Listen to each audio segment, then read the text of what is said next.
Hi guys and welcome to Horologique, and today we're going to be talking about the Pagani Design Black Bay Homage. And yes, as you saw in the thumbnail, I'm a bit disappointed about this one. I was actually expecting more from Pagani Design here, especially since lately they have been raising the prices more and more. You're entitled to expect more from the watches. I think they reached a really high point with the latest Submariner homages. I don't know the reference anymore, but I'm gonna put a picture here. I reviewed that watch, and even if what I have to say doesn't deter you from buying this watch, I have left some affiliate links in the description below.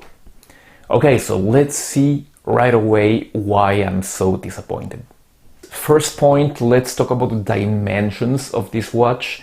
And it's a pretty big boy. In diameter, it's a 42 millimeters. In thickness, it's a 14.7. In lug to lug, it's a 49.7. So pretty contained in the lug to lug for a 42 millimeter watch. The good thing about this watch is that it has female end links. So even though it's pretty big, those female end links make it that it can wear better on smaller wrists than watches that have male end links. So I really hope that more brands would go for these female end links. That end link to end link distance is 48.6, so over 1 millimeter less than the lug to lug distance. That is perfect. The lug width is 22, and the bracelet tapers from 22 to 18 and back to 20 at the clasp. The clasp is of course signed. I'm going to start by the good things of this watch. First of all, the design. It's kind of a mix between the big size Black Bay and the Pelagos. It has the square indices of the Pelagos, and it has the material, stainless steel, and the overall dimensions and the overall style of the Black Bay. So it's a mix of those two. And they have not just done a copy-paste of Tudor watches here. They have worked a bit, and they propose us a waffle dial, which is not bad. Why not? And as we talked about that dial, let's stick to it. So I picked up the blue one because I wanted to see how it compared to my Pelagos actually, but I kind of regret I did. More on that later. At 3 you've got a date, and the date doesn't have any kind of cyclops or anything like that. You've got an hour and a second hand that are snowflake hands. You just have a minute hand that is a baton. On top of the dial you've got your Pagani Design logo, and underneath written Pagani Design. And at the bottom of the dial you've got automatic, water resistance to 300 feet, 100 meters, and right underneath you've got Japan movement. So there's actually nothing wrong with this dial, nothing wrong until you turn off the lights, and there you can see that there's some kind of weird bicolor lume. The hands are in this purple that reminds me of the days of 5 years ago when Chinese watches had this awful purplish lume. But on a more positive note, the indices have a green normal lume, and which seems pretty good, and it seems to last okay. It's not like the lume of the century, but it's pretty good. Alright, so we arrive to the issues of this watch. First of all, there's the price. 120 euros. Okay, I'm not against them raising the price, but they should give you more for it. And you get the same box. It's not like the 1677 where you had a premium box. You knew you had a premium product right before you even saw the watch. So I know that boxes don't actually matter in the end, but when you're trying to convey an impression, it should start by the box.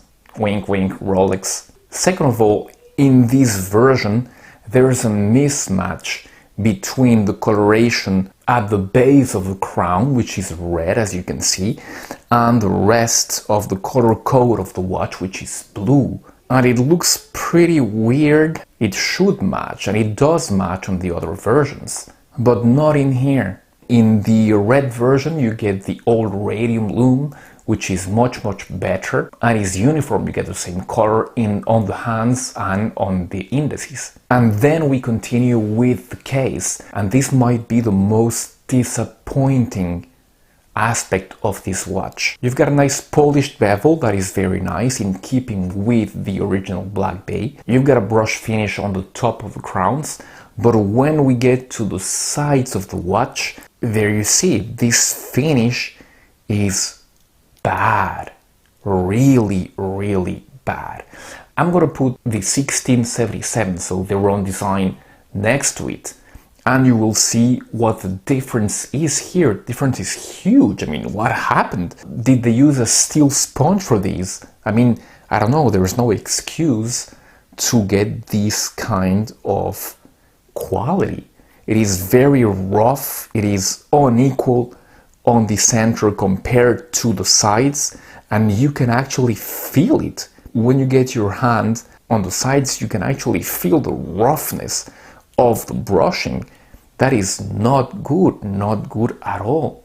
Then let's go to the bracelet. Nothing actually wrong here. It's almost classic 3-link bracelet, only that it has 5 links, because there's very small links on the sides. It's your typical full link bracelet with screw pins. I mean, everything is good, everything is solid, nothing new under the sun here, and Pagani Design have always offered this level of bracelets. The clasp is pretty good, everything is solid here, the signing is good. The diver's extension, that is the only element of the bracelet and clasp that is not solid. It is pretty cheaply made, and it's a nonsense that they put it here, because it ruins an otherwise very nice clasp. Well, of course, as you imagine, the movement here is the typical Seiko NH35. I'm not even going to measure it, because you know how these ones perform.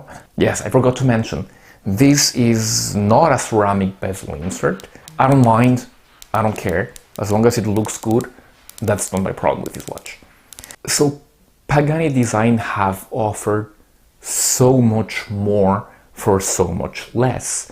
There's the latest Submariner Homage, which was wonderful and was only like 70 euros, something like that, so amazing bang for buck. And there's of course the 1677, so pretty much their own design with much better quality than this one. And there's the upcoming Royal Oak Homage, and I am crossing my fingers that they don't mess that one up, really. Alright guys, sorry if I'm a bit negative here, but I'm not even pissed or anything, I'm just a bit disappointed when I see companies just taking 1 step forward and then taking 3 back again, and raising the price. So yeah, I don't understand what happened here. Let's hope that it's really a faux pas and that they will redeem themselves completely with the upcoming ones. I've got, of course, the upcoming Explorer 2 Homage, and I've got, as I mentioned, the Royal Oak Homage. And I'm very excited about that Royal Oak Homage. I really hope it's good. I really, fingers crossed that it's good. Okay, so I've got nothing more to say about this one, guys. If you like it, get it. If you're like me and you don't like that bicolor lume, get the red version. You will not have that bicolor lume issue there, and you'll not have that mismatch crown dial bezel. Okay, so thank you very much for having watched the video, guys. Let me know what you think. If you have bought this watch and you want to defend it, please go ahead and tell me why it's good or better than what I think. Many more reviews are coming, many more Pagani designs are coming as well, so stay tuned, and I'll be seeing you very soon. Goodbye.